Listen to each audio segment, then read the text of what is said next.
Now learn. Learn what happens when you mess with the most powerful being in the universe! You fool!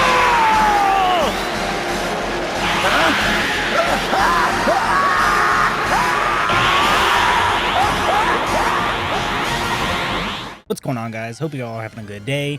Isn't it funny how we're all just patiently waiting for Battlefield 6 to come out, and it's only going to, all we have to do is wait just a little bit over a month, 34 days until October 10th, until Battlefield 6 comes out. And with record-breaking numbers for their beta, they have all their pre-orders in, so now they get to sit back and just kind of hang out for a while, because they know that when the game comes out, it's going to be probably a resounding success. There's going to be so many people joining on PC, every console, and it's going to be probably one of the bigger FPS launches of this year. Now, one of the other questionable launches of this year is going to be Black Ops 7, because there's so much discourse around that game. They announced their game at Gamescom, and it was a complete flop. Nobody seemed excited for it. The entire internet blew up on them, including myself. And at this point, they're pulling their hair out, trying to get any way to generate some excitement for this game. I mean, it's getting to the point to where they're actually making communication posts talking about what's going on with the game, what the developers are doing, and how they're trying to get everybody at least somewhat excited for Black Ops 7, but it's not working. Nothing they do at this point is going to help this game at all. I'm here to tell you right now, we don't care. Is the launch going to be good for the game? Probably. I think a lot of people are going to get in. I think the beta is going to be a big decision maker, because that was the decision maker for me for Black Ops 6. I played the Black Ops 6 open beta. I absolutely hated it, and I didn't buy the game. And then, of course, I was, confirmed in my action, because the game ended up turning into the biggest AI slop, nasty piece of shit game that we've ever seen. The servers don't work, the cheating was awful, SBMM was cranked to the absolute maximum, and they, for some reason, really wanted to push out all these face-off maps that nobody gave a shit about. There's actually a lot of news to talk about today, but before we get back into that, make sure to leave a like on the video and hit that sub button, because we are on the way to 1,000 subscribers before the end of the year, and I'd really appreciate if you guys would come along with me, and I really also appreciate all the support in the recent videos. I thank you guys very so much. So in the last couple of hours, at least from me recording this video, Treyarch actually came out with a dev talk, and they explained a lot of questions that people were asking about, the movement of the game, just kind of like the general, what's coming in with Black Ops 7 again, and they really kind of just avoided a lot of the stuff that mainly people complain about. They didn't say anything about skill-based matchmaking. They didn't say anything about the servers. They didn't say anything about what god-awful skins might be coming into the game. And for whatever reason, like, if you look at the comments for some of those dev talks, that's all people are asking about. They want fixes for the current game of Black Ops 6 in the new Season 5 Reloaded, which I'll get into in just a little bit.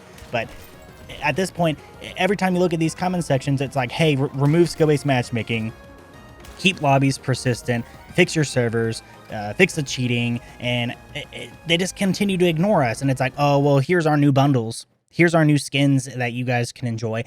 Nobody gives a shit about this stuff, guys. Like, some moron with no brain cells is sitting there going, "Oh yeah," and they buy these skins and stuff for $20 to $25, and that's what's validating them to do this. Continue to not listen to the community, and it's like, oh well, we hear you guys. It's like, do you actually hear us? Because at this point, I don't think you do.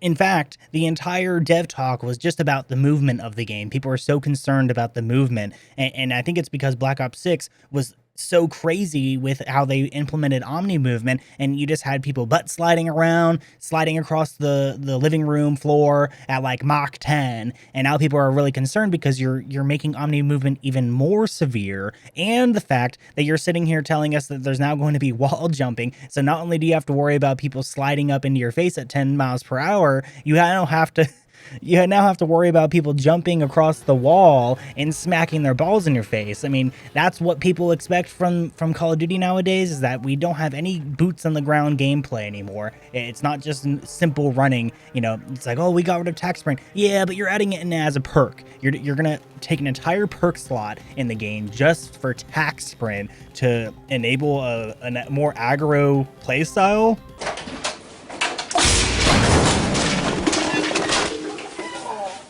Attack Sprint was only added into Call of Duty because of Warzone, because there's a huge area of Warzone. It's like, how am I supposed to run across this open, empty field with no cover and run at like your basic running speed? Oh, okay, we can add Attack Sprint so you run just a little bit faster, and you know, oh well, we may as well just add it to multiplayer as well. And it completely ruined the flow of the game. You just had people running around at Mach 10, able to get to spaces that they shouldn't, and of course you're YYing, so you're just kind of activating that speed boost over and over and over again, and it just kind of ruined the entire flow of the map.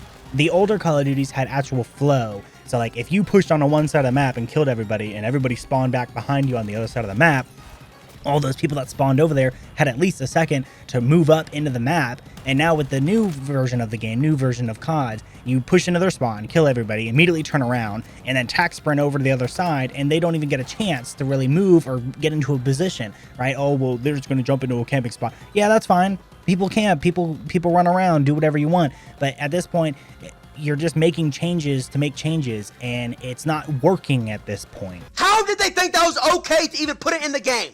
I'm so sick of this fucking company. So another change that I saw that while scrolling through, I saw a couple articles. Apparently with that Call of Duty movie, they were going to go with a little director known as as Spielberg. They were going to pick Spielberg as the director, but apparently Activision didn't realize that when you pick Spielberg as your director, you get his entire deal. He takes over the entire set, the entire marketing, the entire production, and he goes in and just kind of does what he wants to do.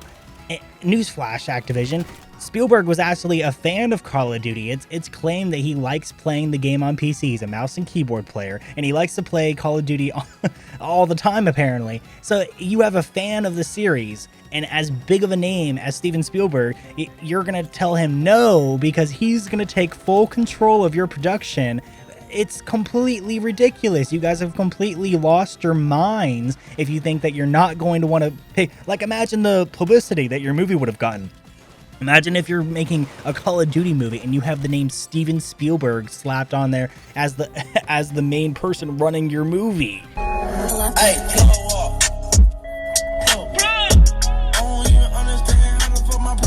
So you decide to not go with him, and you're going to go pick some other Joe Schmo that nobody gives a shit about because he was going to have more control over the project than you were. I understand that if you don't have a control over your film or your TV show, it can be a little nervous, but you go with a Paramount because you want full control of it. Like, what do you want control over it? You want to make David Mason or Captain Price and turn them into like emotional water bags of a character. I mean, you really need to write these characters pretty much exactly how they come in the OG Call of Duties. If Captain Price is represented as the new version of Captain Price, then I don't think it's going to be a very good show, because honestly, like, I liked the story of MW 2019 and not really so much 2022. MW2 and then MW3 was fucking trash. But if you just take that entire story, like the original MW series, MW2, MW3, COD 4, all of those all together, if you take that original series, you might just have a really good show to go with. You might just have a really nice show that brings in the old fans, and it will have the opportunity to captivate all of the new people coming in. New people come in and see the Call of Duty thing. I think the Last of Us show was a good example of that, where it brought in all these people who have never played that game before ever, and that was their first experience with that story, and a lot of people liked it. Season 1 was great, and then Season 2 came out, and people, not so much. There was some issues with it, but I know a lot of people who enjoyed that one, and I didn't think it was that bad myself. But I just have to keep reiterating, because why is Activision making these dumb mistakes? It doesn't matter what they do. It doesn't matter if it's, news for a movie. It doesn't matter if it's news for their new game. It doesn't matter if it's news for some, new announcement that they're trying to do. No matter what you guys are doing, you're making the wrong decisions. And no matter how loud we say anything, no matter how much we can do, it doesn't seem like you guys want to change anything. It's like, oh, well, we just care about the bottom dollar. And like I say, the Activision suits need a new Ferrari for their garage. I don't think the Black Ops 2 remastered maps, and I don't think these changes that they're making to Black Ops 7 is going to cause any more people to go out and enjoy the game. They're not going to go out and pre-order your game. You know, there's a couple people that I saw in comment sections and stuff that were like, oh yeah, I'm pre-ordering Black Ops 7. Why are you doing that to yourself? You know, we can get the Vault Edition on Game Pass for $30. I mean, that's a pretty good deal if you can get the entirety. But it's like, is it $30 flat for just that game, or is it $30 per month? Because it's like after 3 to 4 months, you're overpaying for just Call of Duty. And I hope that's not the only game you're playing on Game Pass, right? You know, everyone's like, oh, well, Game Pass sales are so up now because of Black Ops 6. It's like, yeah, Call of Duty was popular. And then you decided that it's like, oh, you have all these people, and then you shut the fucking bed and you threw in a bunch of AI controversy. You threw in trashy looking skins until there's a main announcement where they're getting rid of SBMM, keeping lobbies from disbanding, messing with their servers to make them actually stable, and actually going in and making sure Ricochet anti-cheat is actually working. You're not going to see any success, and you're going to see player drop-off numbers like you've never seen before, ever in the history of Call of Duty. Black Ops 6 broke all those records for player drop percentages, and now Black Ops 7 is probably going to be even worse than last year. And that's all I got for today, guys. I hope you guys enjoyed the video. Make sure to leave a like and subscribe if you're new. And yeah, guys, hope you guys enjoyed. See you later. Bye.